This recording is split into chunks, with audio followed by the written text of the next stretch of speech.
বর্তমান সময়ে ইলেকশনের ডেট ঘোষণা হয়েছে। ফেব্রুয়ারিতে নির্বাচন হবে। ফেব্রুয়ারিতে নির্বাচন হবে না।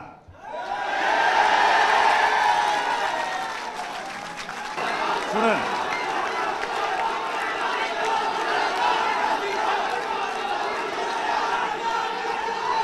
ফেব্রুয়ারিতে নির্বাচন হবে না, কারণ যদি ফেব্রুয়ারিতে নির্বাচন হয়, আমার যে ভাইয়েরা শহীদ হয়েছিল, রক্ত দিয়েছিল সংস্কারের জন্য, একটি নতুন সংবিধানের জন্য, তাহলে কবরে গিয়ে তার লাশটা ফেরত দিতে হবে এই সরকারকে। আমার যে ভাইয়ের হাতটা চলে গিয়েছিল, যদি সংস্কার কাজ শেষ না করে নির্বাচন হয়, তাহলে এই সরকারকে আমার ভাইয়ের হাতটা ফিরিয়ে দিতে হবে। যে মায়ের বুক খালি হয়েছিল, যদি সংস্কার ছাড়া, একটি নতুন সংবিধান ছাড়া বাংলাদেশে নির্বাচন হয়, তাহলে ওই মায়ের বুকের সন্তানকে ফেরত দিতে হবে।